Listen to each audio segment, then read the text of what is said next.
Hey, you ever wondered why you're not trading well? You might not use the commanders that deal enough skill damage. To help you guys, I created a list of the top 15 commanders that deal the most skill damage.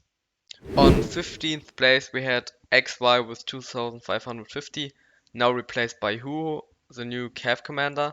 XY deals a good debuff but slows himself like Genghis Khan, so he's not the best commander. William deals great damage and applies a crucial slow, which is really useful in open field to deal more damage, and he gives your other marches more rage, which amplifies your damage. Mehmet deals decent AoE damage. You can look at him like an Wise G without that much damage, but on the other side he has, due to his museum buff, he gives a lot of health, which is really good to negate the skill damage of other troops. Tariq has the highest single target damage in the game. His damage is really consistent and he gives your march a lot of stats, and you don't have to rely on hitting multiple marches to get a high skill damage number, so he's a really solid commander.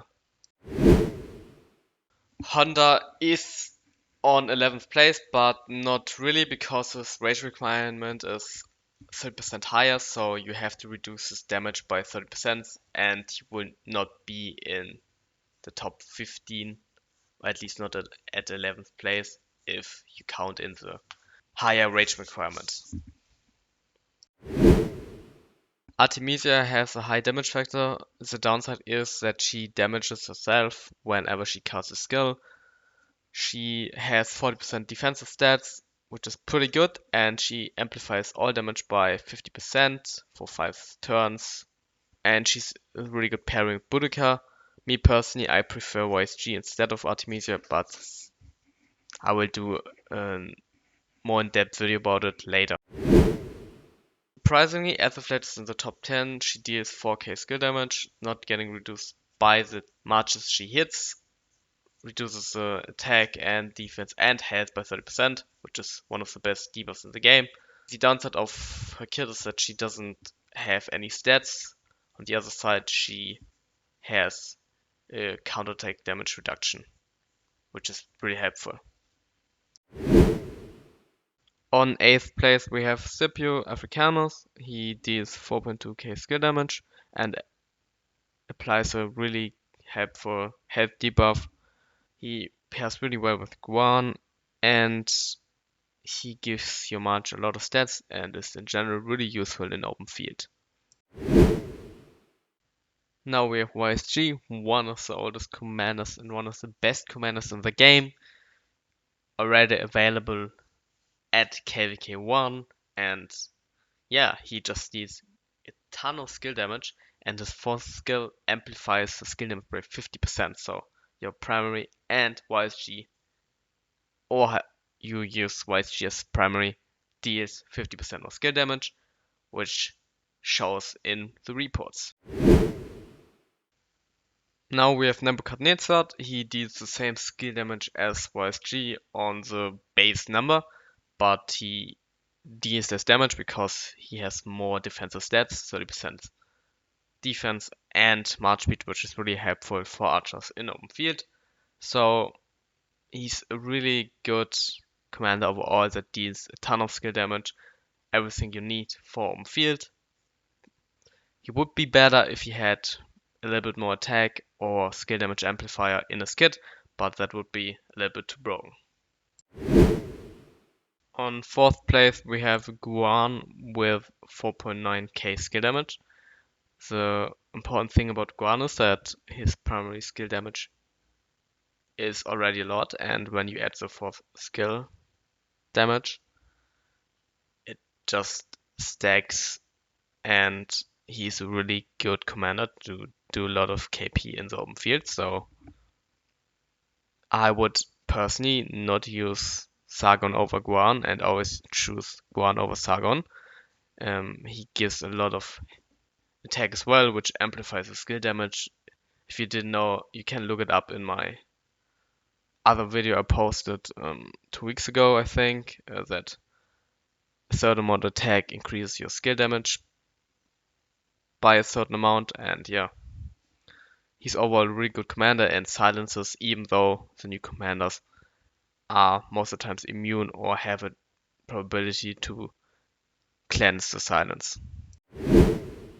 On third place we have two commanders. One's Biber with 5k skill damage. He gives a little bit attack and deals a really good amount of skill damage for a KVK1 commander. In addition, he also slows.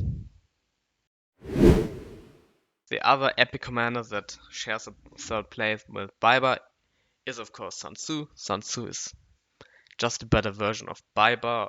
It's like a light version of Mehmet with double relic or something. Like Sun Tzu is just really good. He deals 5k skill damage, amplifies your skill damage by a lot as well, and you reduces the skill damage or in general damage taken by 10%, which equals, I don't know, maybe 20 or 30% stats, which is really good. The only thing he lacks is march speed, so when you pair him with archer commanders, cav commanders, or infantry commanders, you need some march speed to compensate for that. On second place we have Joan of Arc. She is one of the best cav commanders, dealing the most AoE skill damage, also amplifies your damage of other marches and also gives more rage. Of course, her force skill is really important, so you proc her skill twice in one rotation. There's a 10-second cooldown, I think, on the skill, so you will only be able to proc it every second rotation. So the skill damage 8400 only applies on the first rotation. We have ZL, the best commander in the game, I would say. He deals so much skill damage, it's just crazy, and also reduces the damage that enemy marches deal by 15%, which is a lot.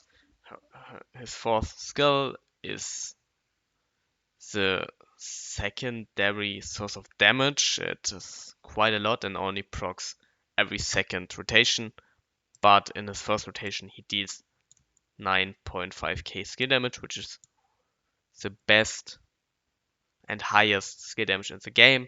So if you want to have a lot of good reports, I advise you to use high skill damage commanders, because in open field you always want to deal a lot of damage until you're getting focused. So having just more damage and a decent amount of health skill damage reduction to balance out skill damage you take regardless is really important. So yeah, if you enjoyed this video, please leave a like, comment if I did a mistake, and see you next time, guys.